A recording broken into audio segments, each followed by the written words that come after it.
Hello students, मैं आचार्य वंदना और आज हम पढ़ने वाले हैं कक्षा 10वीं भाग 2 क्षितिज पाठ उत्साह। तो बच्चों यहाँ पर दो कविताएं एक साथ लिखी गई है। तो पहले हम पहली कविता का भावार्थ समझेंगे कि क्या कहा जा रहा है। तो उत्साह कहा जा रहा है जैसे जब बारिश का मौसम आता है, भीषण गर्मी के बाद जब बारिश का मौसम आता है तो हमारा मन कितना उमंगों और उत्साह से भर जाता है ना। तो यहाँ पर वर्षा ऋतु का वर्णन करते हुए कवि ने बहुत ही सुंदर वर्णन किया है। तो यहाँ कहा जा रहा है कि बादल गरजो घेर घेर घोर गगन धाराधर ओ ललित ललित काले घुंघराले बाल कल्पना के से पाले विद्युत छवि उर में कवि नवजीवन वाले वज्र छिपा नूतन कविता फिर भर दो बादल गरजो। तो बच्चों यहाँ जो कविता है उसका जो हम सारांश हम देखने जा रहे हैं, उसका जो भावार्थ हम देखने जा रहे हैं, तो उसमें कहा जा रहा है कि कवि यहाँ कह रहा है कि हे बादल, है ना। कवि जो है यहाँ पर काले घने बादलों को संबोधित करता हुआ कह रहा है कि हे बादल, तुम गर्जना करते हुए आओ, है ना। मतलब कि बहुत तेजी से गर्जना करते हुए तुम आओ। तुम उमड़ घुमड़ कर ऊंची आवाज करते हुए संपूर्ण आकाश को घेरते हुए छा जाओ। क्या कह रहे हैं यहाँ पर कवि? भीषण गर्मी के से राहत पाते हुए वे बादलों को संबोधित करते हुए कह रहे हैं कि हे बादल, तुम गर्जना करते हुए नहीं कि तुम गरजते हुए आओ। तुम उमड़ घुमड़ ऊंची आवाज करते हुए संपूर्ण आकाश को घेरते हुए छा जाओ। अरे बादल, तुम सुंदर सुंदर और फिर कह रहा है कभी यहाँ पे कि तुम सुंदर सुंदर और घुमावदार काले रंग वाले हो। क्या कह रहे हैं? जैसे यहाँ दिया ना चित्र में कि तुम सुंदर सुंदर और घुमावदार, है ना, ऐसे घूमे हुए रहते, गोल गोल होते हैं बादल। तो कह रहा है कि तुम कभी कह रहे हैं कि तुम जो है सुंदर सुंदर और घुमावदार काले रंग वाले हो।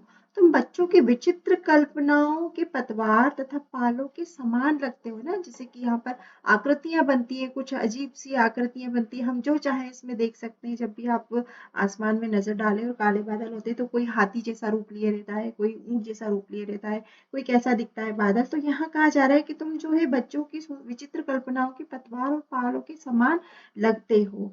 फिर नवजीवन प्रदान करने वाले बादल, अब जैसे ही बादल घिरते हैं तो पृथ्वी जो है फिर से हरी भरी होने लगती है। सारे जो पौधे हैं वो फिर से नवजीवन उनको मिल जाता है, छोटे छोटे कोपले खिलाती है, सब दूर हरियाली छा जाती है। तो यहाँ पर कवि कह रहे हैं कि हे नवजीवन प्रदान करने वाले बादल, है ना, तुम्हारे हृदय में बिजली की कांति और वज्र के समान कठोर गर्जना छिपी है। क्या कह रहे हैं कि विद्युत यानी कि बिजली जो बिजली यहाँ चमकती है बादलों में, तो वो कह रहा है कि तुम्हारे हृदय में उर में यानी कि तुम्हारे हृदय में जो है वो बिजली जो है वो कांति और वज्र के समान कठोर गर्जना छिपी हुई है। मतलब कि बहुत तेज जो गर्जना है वो बहुत कठोर होती है, हम बिल्कुल डर से जाते हैं ना।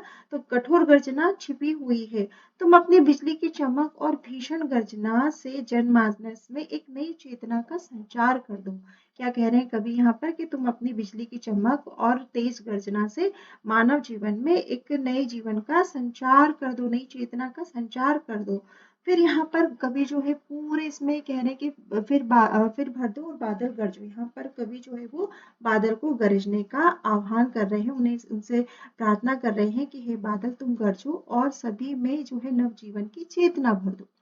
अब आगे कवि कह रहे हैं कि विकल विकल उन्मत्त थे उन्मन विश्व के निदाद के संकल जन आए अज्ञात दिशा से अनंत के घन तप्त धरा जल से फिर शीतल कर दो बादल गरजो। अब जब भीषण गर्मी पड़ती है तो कितनी पृथ्वी जो जल से जाती है, पेड़ पौधे सूख जाते हैं और जितने भी पशु पक्षी है, मानव है, सभी का जो जीवन है बहुत व्याकुल सा हो जाता है। गर्मी मतलब वो जो है जितने समय गर्मी रहती है, तो जब गर्मी जाने वाली होती है उस समय तक बर्दाश्त के बाहर हो जाती है चीजें, है ना। तो यहाँ पर जो कवि है उसी का वर्णन करते हुए कह रहे हैं कि संसार के सभी लोग जो है गर्मी के कारण व्याकुल हो गए हैं, है ना। संसार के सभी लोग जो है पशु पक्षी पेड़ पौधे सभी जो है वो गर्मी के कारण व्याकुल हो और अनमने से हो रहे हैं। तो कवि कह रहा है कि संसार के संपूर्ण मानव समुदाय में जो है बदलाव के परिणाम स्वरूप व्याकुलता और अनमनी परिस्थितियों का वातावरण बना हुआ है, क्योंकि जैसे ही बहुत तेज जब गर्मी पड़ती है तो वो असहनीय हो जाती है। तो एक परिस्थिति जो है, एक अनमनी सी जो परिस्थिति है, उसका वातावरण वातावरण सब बना हुआ है। तो कहा जा रहा है कि साहित्य के द्वारा ही समाज की चेतना का भाव लाने का ऐसा भरोसा बना हुआ है। जैसे कि हम कोई भी अगर हम कुछ नई चेतना या नई कविता पढ़ते हैं तो हमारे मन में एक उत्साह जागता है।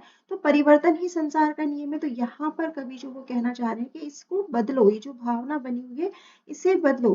तो वो कह रहे हैं कि हे कभी ना समाप्त होने वाले बादल, तुम्हारा जो है अनजान दिशा से आगमन हुआ है। क्या कह रहे हैं कि आए अज्ञात दिशा से अनंत घन, घन यानी बादल है ना। तो कह रहे हैं कि तुम कहीं से भी आ जाते हो, किसी भी अज्ञात दिशा से, कोई एक फिक्स दिशा तो तुम्हारी है दिन कि तुम कहाँ से आ रहे हो। तो कह रहे हैं कि तुम अज्ञात दिशा से तुम्हारा आगमन हुआ है। तो यह धरती जो है गर्मी से तप रही है। यह तप्त धरा यानी कि जो धरती है वो गर्मी से तप रही है। तुम जल बरसाकर इसे शीतल कर दो, है ना। तो जल से फिर शीतल कर दो, कि तुम जल बरसाओगे तो ये धरती फिर से शीतल हो जाएगी और फिर से ठंडक हो जाएगी। तो यहाँ पर जो है साहित्यकार अपनी रचनाओं के माध्यम से लोगों को इस प्रकार से प्रेरित कर रहा है कि संसार में विचारों के मतभेद से होने वाली क्रांतियां जो है वो वातावरण में जो है वो शांत हो जाए। तो हे बादल, तुम घोर गर्जना करते हुए आकाश मंडल में छा जाओ, जिससे कि सभी जनजीवन जिनका ध्यान अपनी परिस्थितियों के कारण विपरीत दिशा में की ओर है, वे सबका ध्यान जो है इस शीतल धारा के साथ शीतल हो जाए और सबका मन मस्तिष्क जो है वो एक नई चेतना से भर जाए।